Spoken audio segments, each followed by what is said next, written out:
ધાનપુર તાલુકાના ડુમકા ગામ પ્રાથમિક શાળામાં 77મા પ્રજાસત્તાક દિવસની ગૌરવભેર ઉજવણી કરવામાં આવી।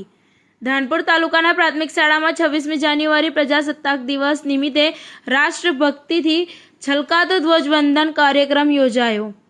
મનીષાબેન હસ્તે રાષ્ટ્રીય ધ્વજ ફરકાવવામાં આવતા સમગ્ર પરિસર દેશભક્તિના નાદોથી ગુંજાઈ ઉઠ્યો।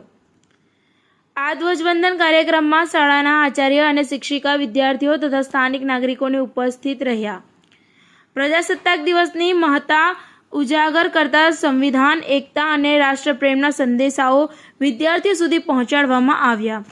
કાર્યક્રમ દરમિયાન વિદ્યાર્થીઓને મીઠાઈ અને તિરંગા વિતરણ કરીને પ્રજાસત્તાક દિવસની ઉજવણીને વધુ યાદગાર બનાવવામાં આવી। સમગ્ર કાર્યક્રમ ઉત્સાહ, ગૌરવ અને દેશભક્તિના ભાવ સાથે સફળતાપૂર્વક સંપન્ન થયો। TV18 ન્યૂઝ નેટવર્ક સાથે રિપોર્ટર સરપંચ પસાયા, ધાનપુર।